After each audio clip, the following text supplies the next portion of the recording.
زیادہ گفتگو اس لیے نہیں کرنا چاہتا کہ میں ایک بھرپور کالم لکھ رہا ہوں اور میں آپ سے بیان کروں کہ اس کالم کو لکھتے ہوئے میری جو کیفیت تھی وہ کیفیت جو ہے وہ بیان سے باہر تھی۔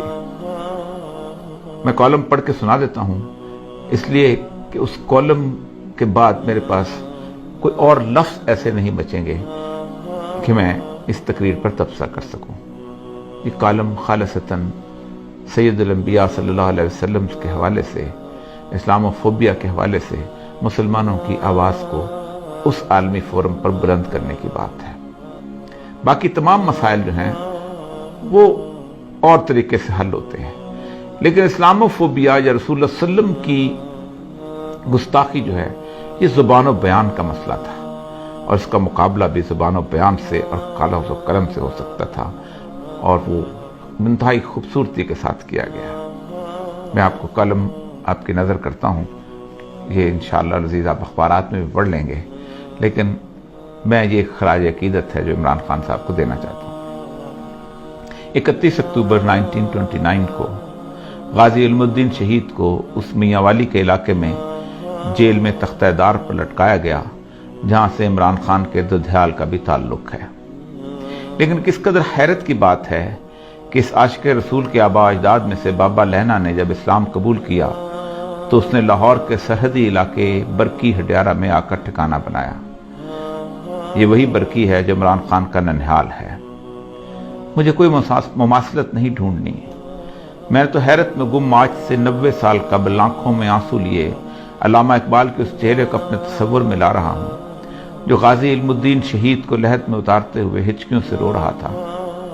میاں والی میں شہید کو دفن کرنے کے بعد جب مسلمانوں کا ایک وفد علامہ محمد اقبال، سر محمد شفیع اور مولانا ظفر علی خان کے ساتھ گورنر پنجاب سے ملا اور غازی علم الدین کے جسد مبارک کی حوالگی کی درخواست کی تو اس یقین دہانی پر مان لی گئی کہ امن عامہ کی ذمہ داری آپ لوگوں پر ہی ہوگی۔ 15 دن بعد لاہور کی تاریخ نے ایک خیرہ کن منظر دیکھا۔ غازی علم الدین کا جسد مبارک ایسا تر و تازہ تھا کہ چہرے پر غسل کے پانی کے قطرے چمک رہے تھے، یوں لگتا تھا جیسے ابھی بھی غازی علم الدین شہید وضو کر کے آئے ہوں۔ لاہور کی تاریخ کا سب سے بڑا جنازہ 5.5 میل طویل، کون تھا جو اس سعادت سے محروم رہتا؟ شہید کو لحد میں مولانا دیدار علی شاہ اور علامہ اقبال نے اتارا۔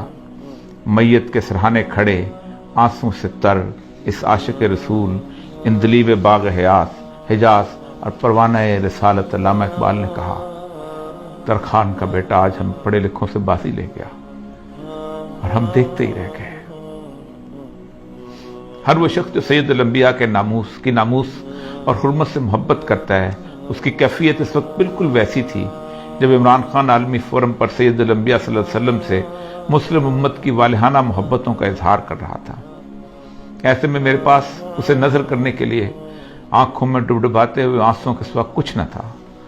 کون ہے جس کا دل زخمی نہیں ہے؟ کس کی راتیں سالوں سے بے خوابی میں نہیں گزرتی کہ اس کے پیارے رسول صلی اللہ علیہ وسلم کی شان میں روزانہ گستاخی ہوتی ہے اور وہ بے بس و لاچار ہے، اس کے بس میں کچھ نہیں۔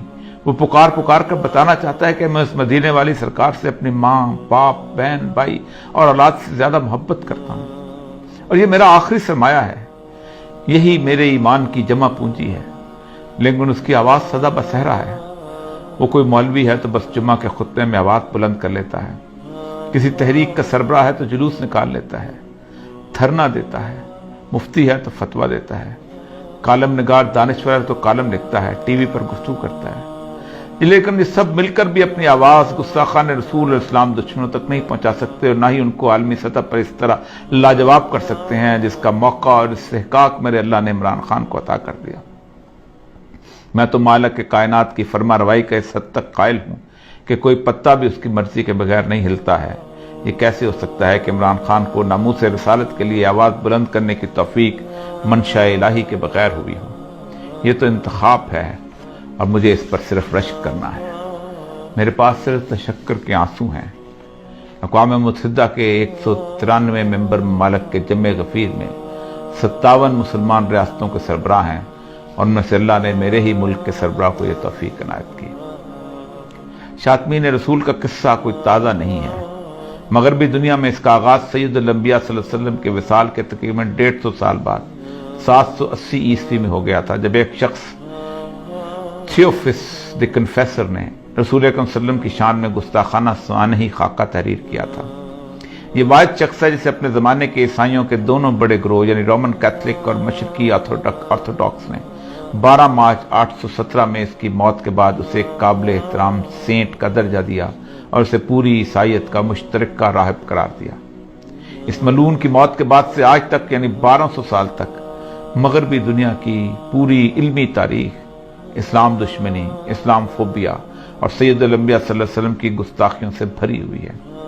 کوئی بڑا مورخ اٹھا لیں، آپ کو اس کی تحریروں میں اسلام اور سید الانبیاء صلی اللہ علیہ وسلم سے نفرت ملے گی۔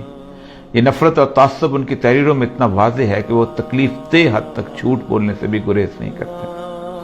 آپ کوئی بڑا نام لے لیں، William Muir, Margoliouth, Max Weber, doctor Sprenger, Toynbee, sir Hamilton Gibb, Montgomery Watt, Thomas Carlyle, غرض ایک لمبی فہرست ہے جس میں ہر کسی نے ہر صدی میں اس جرم میں حصہ ڈالا۔ یہ وہ مورخین ہیں جنہوں نے تاریخ میں اتنا جھوٹ بولا ہے اور اس صفائی سے بولا ہے کہ آج مغرب کا ہر بچہ اور میرے ملک کا انگریزی میڈیم تاریخ پڑھنے والا ان 12 سالوں میں لکھے ہوئے اس جھوٹ کو تاریخی ماخذ یعنی ہسٹوریکل سورس سمجھ کر سچ مان لیتا ہے۔ یہ ہے وہ صدیوں پر محیط سازش جس کے خلاف مسلمانوں میں سے محبت رسول کے امین علماء کرام، مفتیان، حکام اور ادیب و دانشوروں نے ہمیشہ آواز اٹھائی، لیکن یہ تمام آوازیں اس امت کے لوگوں کے لیے تسکین روح کا باعث تو بنتی رہیں، لیکن مغرب کے لیے ایک چھوٹا سا واقعہ بھی نہ بن سکیں۔ عمران خان کی تقریر ایک بہت بڑا واقعہ ہے۔ یہ 2 وجوہات کی بنیاد پر زیادہ پر اثر ہے، جادوئی تاثیر رکھتی ہے۔ پہلی وجہ یہ ہے کہ وہ اس مغرب کی تہذیب کا ہیرو رہا ہے۔ اسے یورپ کے نوجوان لڑکے اور لڑکیوں نے دہائیوں تک اپنے دل کا شہزادہ، ہارٹ تھروب بنا رکھا تھا۔ ایسا شخص جب میرے آقا سرکار دو عالم صلی اللہ علیہ وسلم کی ناموس کا پرچم اٹھاتا ہے تو پھر مغرب سوچنے پر مجبور ہو جاتا ہے، ان کا یقین ایسی تمام جھوٹی تحریروں پر متزلزل ہو جاتا ہے اور وہ اصل اسلامی ماخذ کی طرف رجوع کرتے ہیں۔ دوسری وجہ یہ ہے کہ ایک بہت بڑے اسلامی ملک اور ایٹمی طاقت کا منتخب وزیر اعظم ہے، اس کی آواز پورے عالم میں گونجتی ہے اور وہ بھی ایک عالمی فورم پر، تو پھر وہ صرف عمران خان نہیں بلکہ 22 کروڑ مسلمانوں کا نمائندہ بن جاتا ہے، ایسا نمائندہ جسے 1.5 ارب مسلمانوں کی نمائندگی کا حق اور میرے آقا کی ناموس کے تحفظ کا شرف بھی خود بخود حاصل ہو جاتا ہے۔ ایسے مواقع گزشتہ 30 سالوں میں بے نظیر زرداری، مشرف اور نواز شریف کو بھی اپنے دور اقتدار میں ملے تھے، لیکن انہیں یہ سعادت حاصل نہ ہو سکی۔ سلمان رشدی کی واحیات کتاب 1988 میں آئی تو پورا عالم اسلام سراپا اشتعال تھا۔ بے نظیر اس کے خلاف احتجاج کرنے والوں پر گولی چلانے کی فرد جرم لے کر دنیا سے رخصت ہو گئی۔ 2005 میں گستاخانہ کارٹون چارلی ہیبیڈو میں چھپے تو مشرف برس اقتدار تھا، پھر زرداری اور نواز شریف دور میں بھی بار بار چھپتے رہے۔ یہ سب حکمران اپنی خاموشی کی FIR لیے اللہ کے حضور جانے کے منتظر ہیں۔ ہر ایک کو اقوام متحدہ کا یہ فورم میسر آیا، سب نے تقریریں کی لیکن ان کی زبانیں گنگ رہیں، کسی کو اللہ نے یہ قوت گویائی نہ دی تھی۔ علامہ خادم حسین رضوی صاحب کے خلاف جب سپریم کورٹ میں خفیہ ایجنسیوں نے رپورٹ جمع کرائی تو لکھا کہ اوریا مقبول جان انہیں اخبارات اور TV پر بہت سپورٹ کرتا تھا۔ میں نے فرد جرم کے جواب میں کہا تھا، ناموس رسالت کے لیے اگر بدترین ڈاکو اور بدنام ترین ڈاکو بھی کھڑا ہوگا تو میں اس کی جوتیاں اٹھاؤں گا۔ اس وقت عمران خان کی تقریر کے خلاف بولنا یہ ثابت کرے گا کہ آپ کو ناموس رسالت سے نہیں بلکہ اپنے نفس کی ریاکاری سے محبت ہے۔ میری حالت تو اقبال کے آنسوؤں سے بھیگے چہرے والی ہے کہ ساری زندگی ناموس رسالت پر لکھتے بولتے رہے اور ایک مغرب زدہ کھلاڑی بازی لے گیا۔ وہی کیفیت ہے جو اقبال کی تھی۔ میرے پاس ان ٹپٹپاتی آنکھوں میں آنسوؤں کے سوا کچھ نہیں ہے، شاید اس راستے میں یہ قبول ہو جائے۔